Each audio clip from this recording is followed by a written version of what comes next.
but I don't see video signal. Ah, there we go. All right, let's get right to it.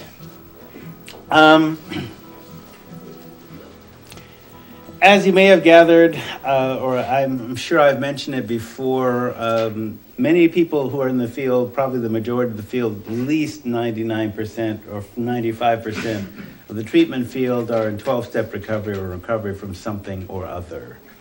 I got recruited, well, I started working in the field because what you can do with a bachelor's in psychology is work with people that nobody else wants to work with. So once you start doing that, then you start acquiring different skill sets that are different than other people around you. And since I got into the addictions field, which actually didn't exist at the time that I started first getting trained, but I was into the neuroscience, like why do drugs work? Like answering the question, I don't know if I told you about my LSD story, right? Did I? Okay, so part of the focus is I took a psychopharm class from a professor that did legal LSD research for the government, when LSD was an investigational new drug. And one of the first things he said in the first week, because he's introducing what he is, who he is, and what he does, is one of the things, because this is like 1971 or 2, and the opiate receptor had just been discovered 2 years before by Candace Pert and that team in the National Institutes of Health. And so one of the things that he said, look, LSD, if you take a dose of LSD, 25 at 6 o'clock, it is completely destroyed by your body at 9. And the dosage is basically, we were talking, in those days, 150 to 300 micrograms. So, orange sunshine, window pane, whatever, 4-way acid, we called it, or whatever. But say the working dose is like 150 mics, and then 300 mics would be what we called a C-God dose, where you get, the full Technicolor LSD trip. So he said, you take that at 6, it's completely destroyed by your body at 9. So those of us, of course, who were, as we called ourselves, heads back in the day, go, well, wait a minute. You have a 12-hour trip, and you're peaking at least 6 hours into it. If the drug has been destroyed, what are you tripping on? Something that's already in your chemical. Well, yeah, he's basically saying, well, we don't know. That was the short answer, right? And in terms of the working theory, what they were trying to do, the reason they had developed this drug at all, it was a total accident when Albert Hofmann discovered it, but what they were trying to understand was why people went mentally ill, particularly schizophrenics, and there's only a couple ways you can find that out. Either you study people who are schizophrenic after the diagnosis, or you take normal people and you give them a drug that mimics some of the symptoms of psychosis and see what they do under laboratory conditions. And so when drugs like LSD were first discovered, they were called psychomimetic, that is, they mimic psychosis under laboratory conditions. Now, that's what LSD was referred to? It was, yeah, before the term psychedelic was coined, they called them psychomimetic. Right? Psychoactive wasn't... Yeah, well, psychoactive wasn't, yeah. Psychoactive simply means that something affects your mind and your perception, etc. So, coffee's psychoactive, for that matter. So is alcohol, so are a lot of things. Right? So they were first referred to them as psychomimetic, mimic psychosis. And then, so asking Dr. Slagle, who worked at Spring Grove Hospital, which was in Maryland, probably part of the Army or intelligence community, because basically when the CIA was looking into use of LSD, they were looking for a battlefield weapon. to incapacitate the enemy. And they were looking into it for that, and dosing unsuspecting, soldiers, et cetera, with more or less predictable results. The idea is this. The working theory was that LSD is serotonergic. It works on the neurotransmitter serotonin, and it competes with serotonin for receptor sites. Now, when we come to this, when we talk about neurotransmitters, because I'm working up to that slowly, but in the 90 slides that you've seen, that you've got online, basically we're looking at neurotransmitter theory, and we've identified like 75 or 80 of them, right? Yeah. But, I'm only going to focus on 10, which basically match the common drugs of abuse. But understand, when they're talking about a chemical imbalance, yeah, we've identified like 75 to 80 neurotransmitters, but we don't know what a healthy balance is. We just know that balance varies, and various drugs change the balance. Yeah. From what I understand is everybody's balance could be different. Yes. Everybody's brain is Right. completely mapped. Hence why I'm doing a whole bunch of setup before that. Okay? Because what is normal? I'm just saying that normal, that's a serious question.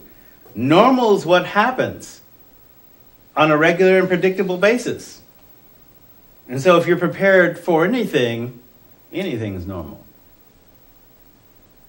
Right? In terms of looking at when you come and see people. And so, some of you are already working in treatment, and so you're observing what's happening with people and hearing some of their stories and their backstories. And then when you hear enough of those, and the reason, part of why I have a cultural approach is I'm thinking, okay, black people aren't the only people that have suffered. Natives aren't the only people that have suffered. Lots of people have suffered, and they've been suffering for a long time, and they kind of institutionalized within their culture ways of coping with it.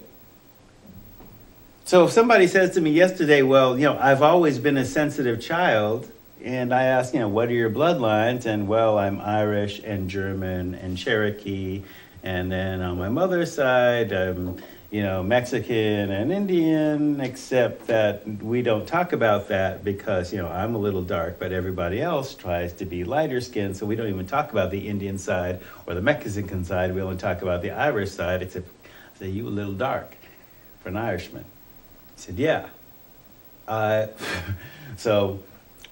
He said, my problem has always been that I've been really sensitive. And so, well, what does that mean? Well, I feel depressed, but it isn't always my depression. It's like the depression of all the people around me. Very good. Yes. So there are some cultures that actually base their culture around people like you who were sensitive. They were healers. But what happens when you destroy the people who do the training? You're sensitive, but you don't know how to shield. Then alcohol becomes a very effective way of shielding. So multiply that by several generations after your people got destroyed. And so then you're Irish, you're German, you're Russian, and we can say, oh yeah, these people came from suffering, but we don't connect the fact that they were suffering with their alcohol use and multi-generational trauma. What, it takes Indian practitioners to come up with multi-generational trauma, and Western psychology can't come up with it? Why is that?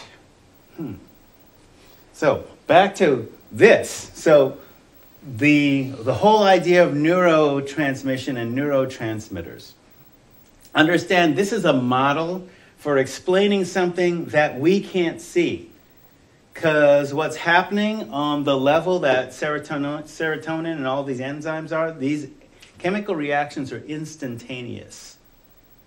We can see the before state, we can see the after state, but we can't see when it's happening. It's impossible. So we've made up these theories about lock and key to describe something we can't see, which, the model might be wrong, but we're using it. it's as good as any because it explains a lot. Then you can say, oh, well, LSD does this kind of feeling, meth does this kind of feeling, pot does this kind of feeling. People, you can. So I'm just saying it's evolving. We have been using this model since the 70s. It has been slowly developing, right? So I got recruited into the field because I was into the neuroscience. Way into it. But I'm saying there's limits to what it can do. All right? So, and I'm just being honest. All right, if LSD is destroyed in 3 hours and you have a 12-hour trip and we don't know exactly what you're tripping on, the amount of chemical, I mean, it's powerful. We're saying it's powerful because it's millions of a gram to produce these effects, and then it's gone. We're not sure why you are tripping for 9 hours. I mean, I got a working theory, but, what would be the evolutionary purpose for tripping? Exactly. So, let's go to genetics. Epigenetics, in particular. So the new biology. So when I say it's my opinion, I just did this whole setup to let you know there are things that are going to be difficult to replicate. So I'm just letting you know that it's my opinion, but it's not just my opinion. The working theory. All right? Your DNA code evolved in a balance with its environment, which not only involved competition, but also symbiosis with other organisms, sometimes even incorporating the DNA of those organisms as part of itself. Okay, now that is a biological fact. In fact, my daughter was studying for the MCATs, and in the biology section, she said, I was listening to this biochemistry blog. Like, wait, you're listening to a podcast on biochemistry? You're such a nerd, but okay. And she's talking about there's this bacteria in your stomach called A. pylori. So they've been studying it. And apparently what this bacteria does is it inserts material into your DNA code as part of what it does, and part of that changes behavior. Now, we have seen this with other organisms. They get infected by viruses. The virus takes over the organism and turns it into something else, and it actually changes its behavior. You can see this if you Google zombie ants. There's a fungus that takes over the ant goes crazy, and yeah.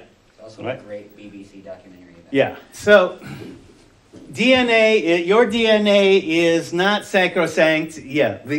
We already have, for example, mitochondrions and mitochondrial DNA. Your mitochondrion in each of your cells was actually a separate critter millions of years ago that got incorporated into our cellular structure and now is like the battery for the cell. So it's separate DNA from us, but in our cells now and part of us. All right? So the balance, such as it is, already existed. DNA evolved within it and maintained it and was maintained by it, and also it changes. We're doing things to change it. So when I was talking about neuroplasticity, look, cell phones are changing human behavior, and your nervous system, our electronics are doing that, as well as your drug-taking behavior, your diet, etc.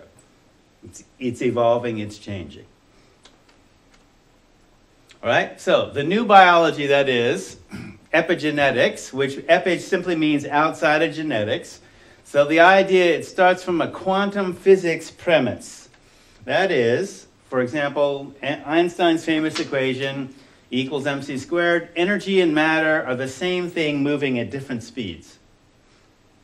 Okay, so you're not just a physical machine, but a series of energy relationships between yourself and your environment. So DNA is not just coding for your physical structure. You are not just a biological wind-up machine. You are a series of energy relationships. So as an example, why does the placebo effect work? The drug, for example, versus effects with sugar pills.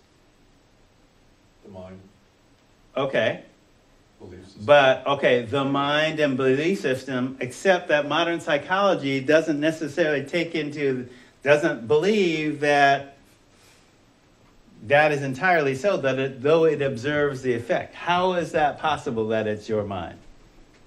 Oh, look, I talked to somebody 2 hours ago that is less than a month clean from off the pipe from crack.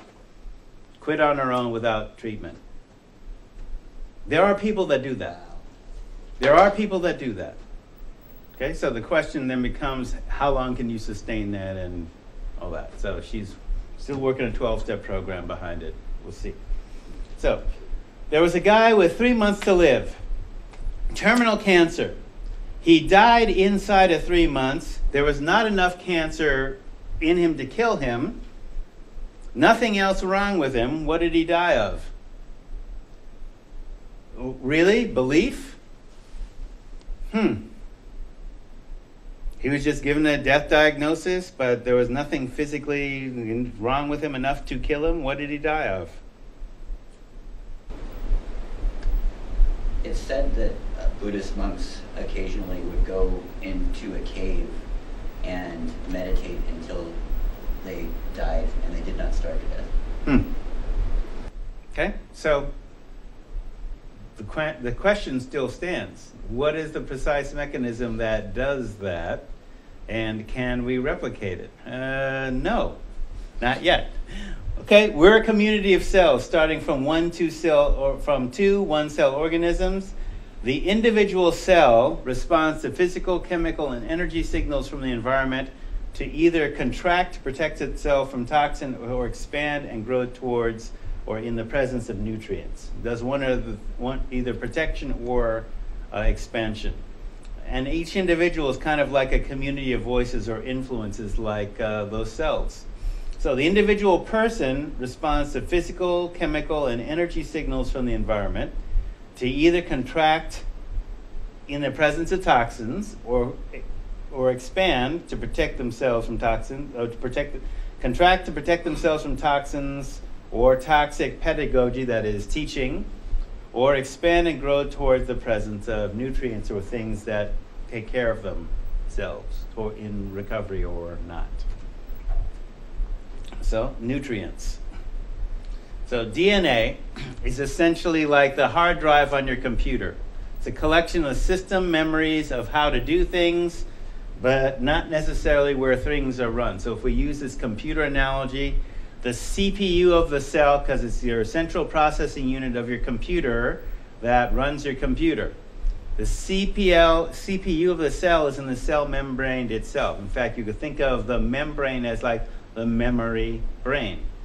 The basic program is in the nucleus, but where the work gets done is in the membrane, and the membrane is where this exchange of neurotransmitters and communication chemicals occurs. So to use another analogy, DNA is the blueprints of the house, the cell is the contractor, worker, interior designer, and furnisher. And it responds to signals from the environment. So DNA does not turn itself on and off, and that's a lot of what epigenetics looks at. What turns on these genetic factors and what turns them off? What turns on cancer, what turns it off? What turns on a virus, what turns it off? So this is done by signals the cell receives from the environment. Signal is basically any pattern that can make sense. Now, who is it that's making sense? That's not really answerable, but this is an analogy that we're working with, right? So there's energy, the things that we've been able to detect as far as signal, energy, chemical, physical signals. That's what we can detect. But if we basically think of quantum relationships, then some of the energy we can't necessarily detect. We can't detect life energy. We know that electricity runs a computer, but what is the energy that's running you? We know when you're alive and when you're dead. But we can't detect life energy currently. About a quantum physicist friend of mine said in about a century. Basically, when you have a cell phone, the basic science of how to do cell phones was discovered 150 years ago, but we had to go through wired telephones before we got to a wireless telephone. You can't do a wireless telephone first, right? It's a step. Yeah. I think quantum physics has something to do when they are talking about life energy. They have a word to define it. It's something like entropy. Or entropy is the tendency of things to go to a still state or to break down. Mm-hmm. So, at least what I was told was that when they are trying to describe a life energy, that we're all just moving towards a still. Mm-hmm. Yeah, eventually. With the heat death of the universe. That's a long time away. All right, so basic goals of the cell, growth and protection. It can't do both at the same time, one or the other. So in protection mode, it can't take in nutrients because the environment is toxic and unsafe, or it perceives it as toxic and unsafe. In growth mode, it perceives the environment as being full of nutrients and uses energy to expand and rebuild. So that's the basic programming from the DNA level. So in an addiction context, you might inherit a DNA code from a drug-exposed parent, which may give you a capacity to effectively deal with that drug in terms of tolerance, in other words, DNA-based memory. We've only proven this with alcohol. But there's no reason to think that it's only alcohol that does this.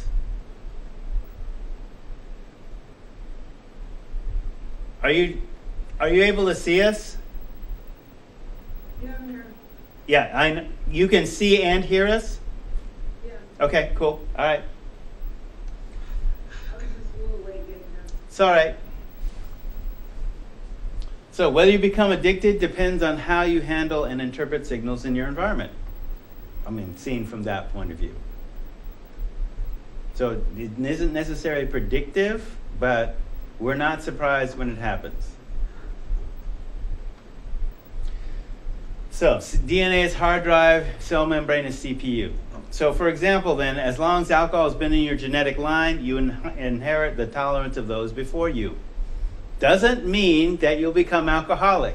Simply means that if you do choose to drink, you have both your individual experience and you have a genetic experience too. Now we've only proven this with alcohol. But it stands to reason, why would it be limited only to alcohol? Yeah.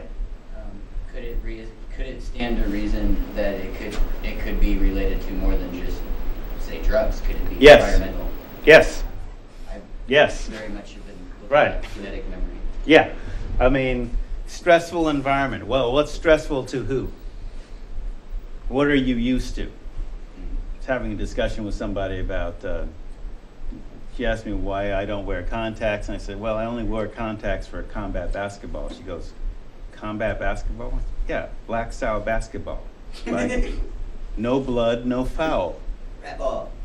No, it's just the way street ball. Like, okay, you go up for a shot, you expect to get hit.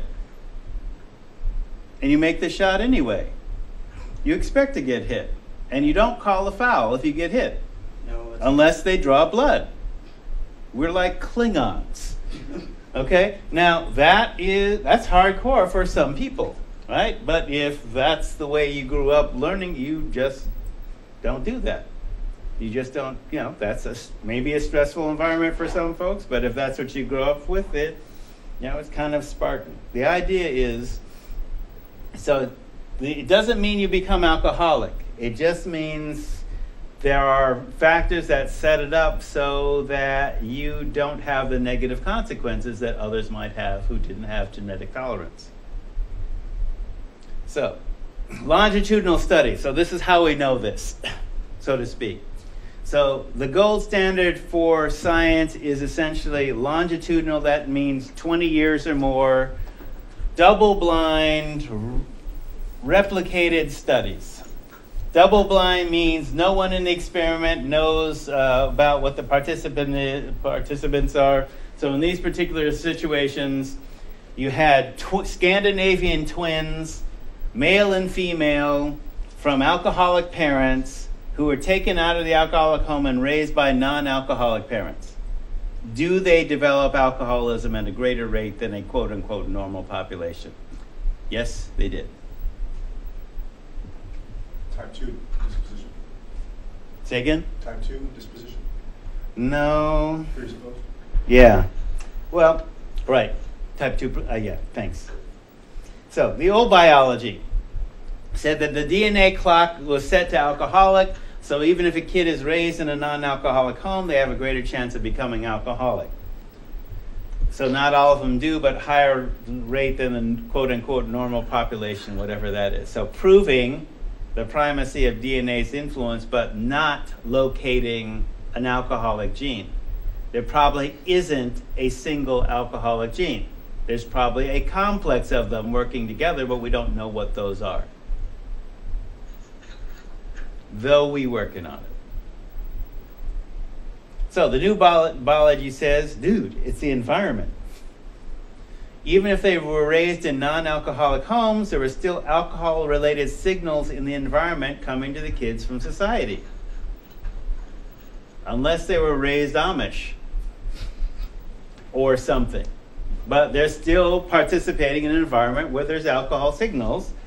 If they weren't given alcohol prevention education in their parental signals, because of the double blind in the studies, that is, adoptive kids weren't made aware of their alcoholic genetic parents, and the adoptive parents weren't made aware of the kids' genetic history either. They just normally raised them. So how would you normally raise children in an environment where you're getting television signals and advertising and stuff like that? Now, these are Scandinavian studies, so which Scandinavian country? Well, we know from a policy environment point of view that, when before Absolute Vodka got sold to an American hedge fund group, it was part of the Swedish government. And the Swedish government basically had no in-country advertising at all. And legally drunk at 0.04. And you could drink as young as 16 as long as you had a parent who was drinking with you at a meal. And you lose your license for a first offense for drunk driving. And no advertising. So imagine America with no alcohol advertising whatsoever.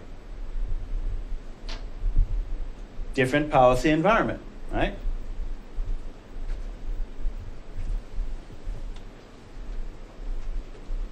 All right, so non-alcoholic adoptive parents wouldn't consider alcohol an issue, therefore wouldn't educate their kids against toxic environments. Kids inherit a body with the innate capacity to drink more without quote-unquote normal consequences of getting sick with binge drinking despite any role modeling. So they wouldn't be taught about what would happen if they did decide to drink. So, if we broadly define a drug as a substance that changes the normal functioning of living tissue, psychoactive drugs affect the mind and emotions by changing the functioning of neurons. So, for example, this could also include industrial chemicals, pollutants, pesticides, solvents, inhalants. How this would work with these particular drugs as you experience it as an allergic reaction. And allergic reactions have psychoactive components to them. They do. Food additives, dyes, preservatives, sugar and salt, and pesticides have to be considered as drugs within this context. Age-controlled drugs, so nicotine, alcohol are age-controlled drugs. Over-the-counter drugs, which legally have no controls, anybody can have access to them. prescription drugs, a licensed health practitioner, herbal store-bought, wild-crafted, gathered drugs, vitamin preparations, and illegal drugs, which basically in this country, Controlled Substances Act of 1970, that are scheduled from Schedules 1 to Schedule 5. So that's part of the chemical territory when we're looking at drug substances. And that was the original meme, if you will, for the addictions field, originally, 30 years ago. So for example, on the illegal side, uppers, downers, all-arounders, which is a famous book and also television, video.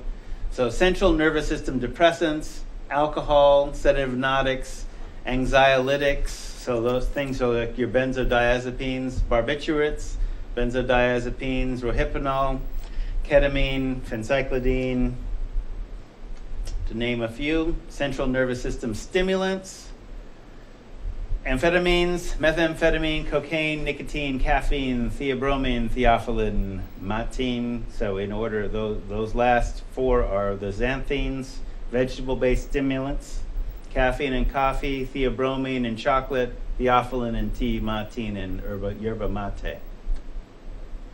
Opioids and opioid analgesics. An analgesic is a drug that modifies your emotional response to pain signal.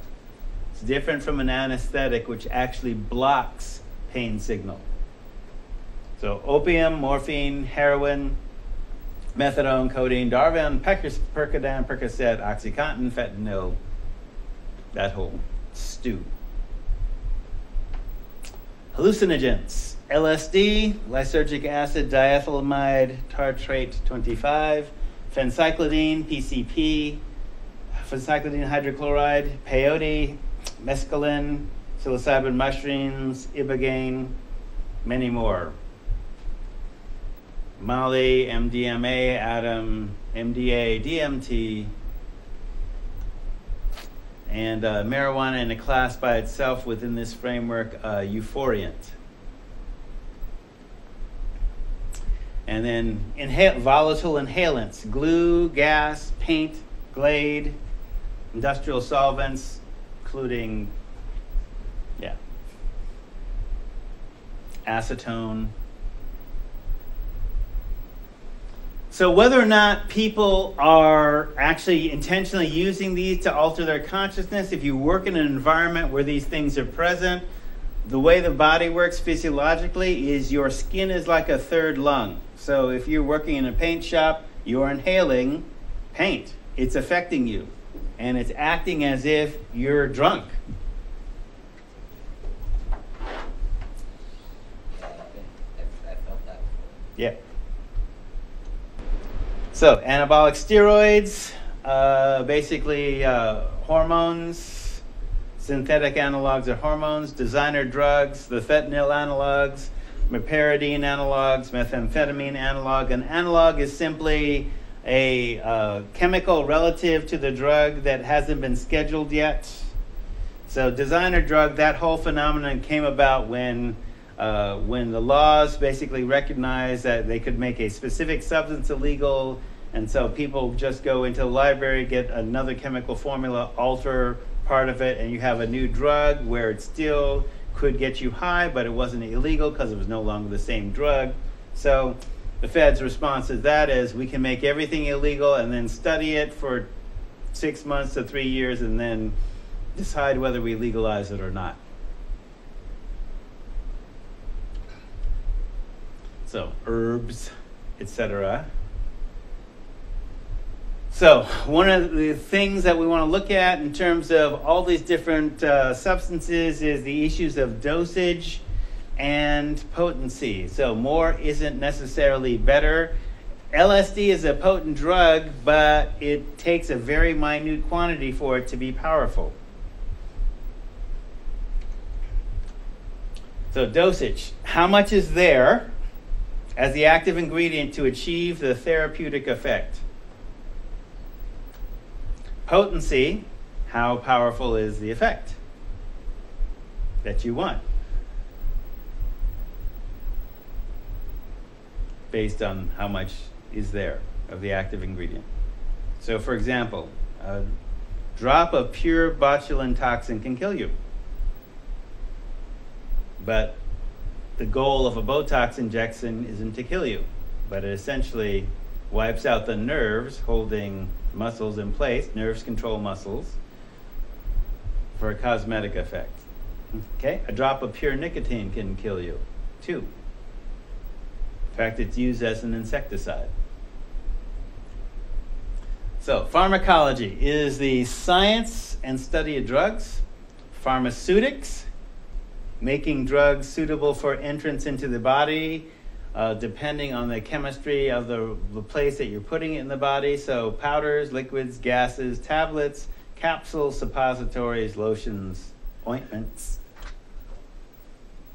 So, for example, meperidine, also known as Demerol tabs, they're tabs, syrup, injectable, crack and ice, which are smokable forms of cocaine and methamphetamine, respectively. Pharmacokinetics, which is the absorption, distribution, metabolism, and excretion into the liver. And it's the liver that detoxifies all drugs and all toxic substances to the best degree that it can. Absorption, local or systemic. So for example, your cane drugs, your lidocaine, cocaine, etc. Cane drugs are local anesthetics. That is, they block pain signals at the site of administration. So procaine, benzocaine, cocaine, any cane drugs is a local anesthetic. And absorption depends on the chemical properties of the drug and the site and method of administration. So for example, there's two main routes. Enteral, that is through the mouth and the GI tract. So the GI from your mouth to your anus is one continuous tube separated only by sphincters. It's basically designed to be acid, an acid environment, so that because it's designed to break down food. All right? So whether it's a pill or a suppository, same idea. Parenteral is everywhere else. So mucous membranes, that's why snorting works, inhaling, injecting directly into a vein, or skin popping, or on your skin. So understanding that the way deodorant works, deodorant gets into your bloodstream. It's not just stopping BO.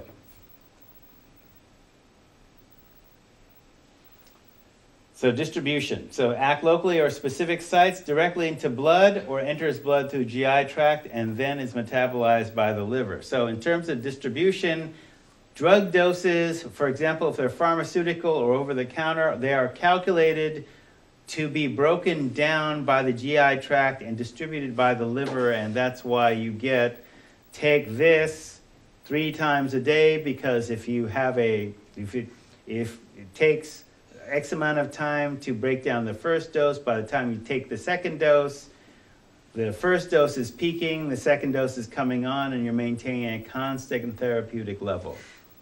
And it's designed to work like that as long as you aren't drinking alcohol.